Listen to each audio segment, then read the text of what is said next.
Hello friends, this is DSR with morning news. ఈరోజు వెలుగు దినపత్రికలో హెడ్లైన్స్. నిన్న ఘోర విమాన ప్రమాదం జరిగింది అహ్మదాబాద్లో ఘోర విమాన ప్రమాదం.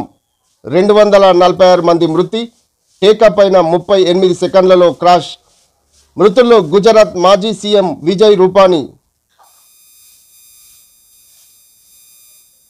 అహ్మదాబాద్ నుంచి లండన్కు బయలుదేరిన క్షణాల్లోనే ప్రమాదం.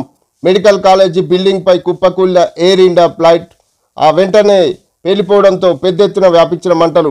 విమానంలో 242 మందిలో ఒక్కరు మినహా అందరూ మృతి. ప్రాణాలు కోల్పోయిన మరో 5 కాలేజీ స్టూడెంట్స్. మృతుల్లో 61 మంది విదేశీయులు. దేశ చరిత్రలోనే అతిపెద్ద విమాన ప్రమాదం. పక్షి ఢీ కొట్టడంతోనే కూలిపోయి ఉండొచ్చు అంటున్న నిపుణులు. బాధిత కుటుంబాలకు కోటి చొప్పున టాటా గ్రూప్ పరిహారం. ఘటనపై రాష్ట్రపతి, ప్రధాని, వివిధ దేశాల అధ్యక్షులు దిగ్భ్రాంతి. విచారణకు ఆదేశించిన ఏవియేషన్ మినిస్ట్రీ.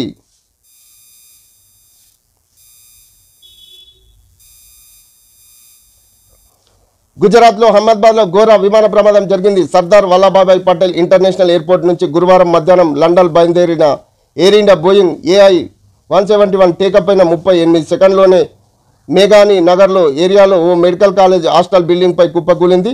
దీంతో ఒక్కసారిగా దట్టమైన పొగలు వ్యాపించాయి. ఆ తర్వాత భారీ పేలుడు సంభవించింది.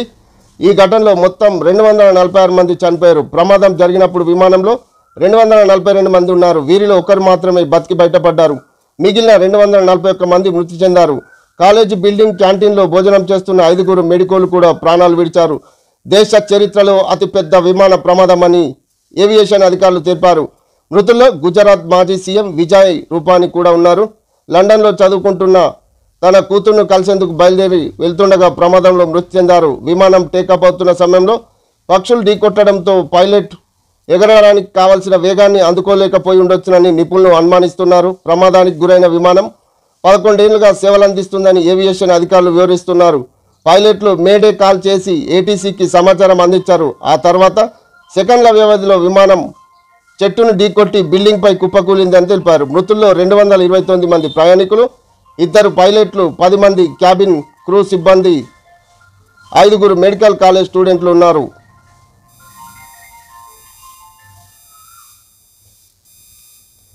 బతికింది ఒకే ఒక్కడు.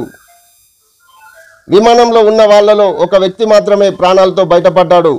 11A నెంబర్ సీట్లో కూర్చున్న విశ్వాస్ కుమార్ రమేష్ 40 స్వల్ప గాయాలతో బయటపడి నడుచుకుంటూ వచ్చి అంబులెన్స్ ఎక్కాడు. ప్రస్తుతం అతడు ఆసుపత్రిలో ట్రీట్మెంట్ తీసుకున్నాడు. మృత్యుంజయుడిగా నిలిచిన రమేష్ దృశ్యాలు సోషల్ మీడియాలో వైరల్ అవుతున్నాయి. విశ్వాస్ ఒక బ్రిటిష్ ఇండియన్. అతను తన సోదరుడితో కలిసి ఇండియాకు వచ్చాడు. గురువారం ఇద్దరు తిరిగి UKకు వెళ్తుండగా ప్రమాదంలో సోదరుడు చనిపోయాడు. ఆఖరి నవ్వులు. భార్య, భర్త, 2 డాక్టర్లు, వారికి 3 పండంటి బిడ్డలు. వృత్తిరీత్యా లండన్లో సెటిల్ అవ్వాలనుకున్నారు. విమానం ఎక్కాక పిల్లలతో కలిసి నవ్వుతూ వెళ్ళొస్తామంటూ ఇలా సెల్ఫీ తీసి మిత్రులకు పంపారు.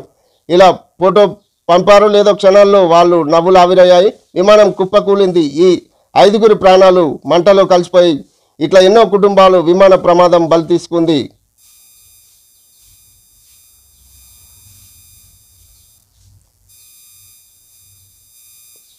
స్కూళ్లు రీఓపెన్ ఫస్ట్ డేనే బుక్స్, యూనిఫామ్. స్టూడెంట్స్కు వినూత్నంగా స్వాగతం పలికిన టీచర్లు. 54 లక్షల పుస్తకాలు, 8 లక్షల యూనిఫామ్స్ పంపిణీ. ఏళ్ల కింద మూతబడిన స్కూల్స్ తిరిగి ప్రారంభం. కాళేశ్వరం ఆఫీసర్లకు ఏసీబీ టెన్షన్.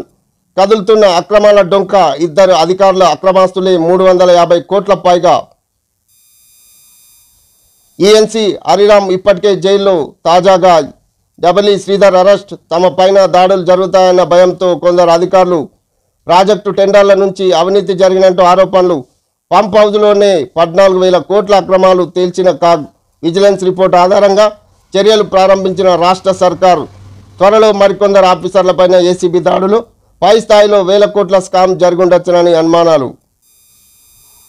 కాళేశ్వరం ప్రాజెక్టులో పనిచేసిన అధికారులు ఒకరి తర్వాత ఒకరు అక్రమాస్తుల కేసులో దొరికిపోతున్నారు. గత సర్కారులో అక్రమంగా 100 కోట్ల ఆస్తులు కూడబెట్టినప్పుడు కటకటాల పాలవుతున్నారు. ఇప్పటికే ENC హరిరామ్ జైల్లో ఉండగా తాజాగా నూనె శ్రీధర్ ఏసీబీ అధికారులకు చిక్కారు. వాళ్ళిద్దరు అక్రమాస్తులు 350 కోట్ల పైగా ఉంటాయని ఏసీబీ లెక్కల్లో తేటతెల్లమైంది.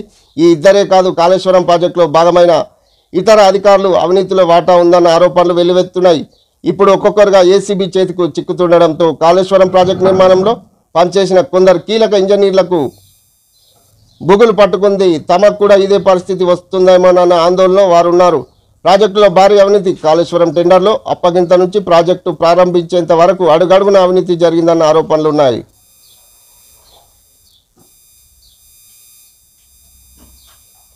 రెవెన్యూ నుంచి నవీల్ మిట్టల్ అవుట్. లోకేష్ కుమార్కు బాధ్యతలు. 36 మంది ఐఏఎస్లు బదిలీలు.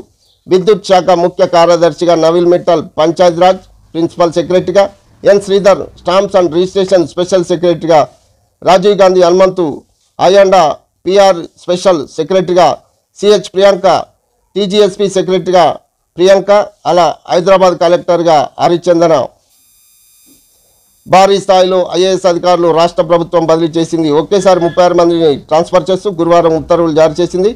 ఇందులో పలువురు ముఖ్య కార్యదర్శులు, శాఖాధిపతులు, జిల్లాల కలెక్టర్లు ఉన్నారు. ఆరోపణలు, అవినీతి మెరుగుపడని కలెక్టర్లపై బదిలీ వేటు పడింది. 2023 నుంచి రెవెన్యూ ప్రిన్సిపల్ సెక్రటరీగా ఉన్న నవీల్ మిట్టల్ను ఆ శాఖ నుంచి ప్రభుత్వం తొలగించి విద్యుత్ శాఖ ముఖ్య కార్యదర్శిగా నియమించింది.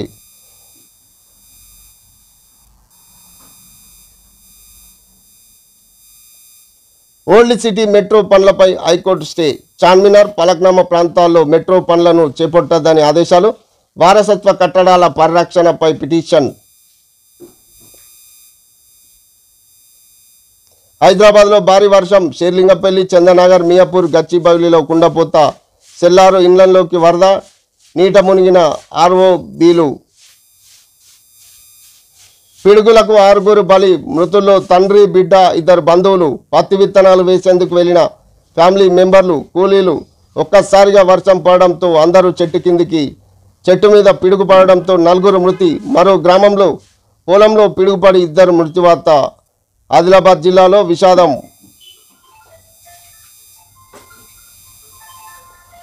అంగన్వాడీ పిల్లలకు ప్రీ ట్రీట్మెంట్. బాల భరోసా పేరిట రాష్ట్ర ప్రభుత్వం కొత్త స్కీమ్. త్వరలో 17 లక్షల చిన్నారులకు హెల్త్ స్క్రీనింగ్ గైడ్లైన్స్ విడుదల చేస్తాం మంత్రి సీతక్క అంటుంది.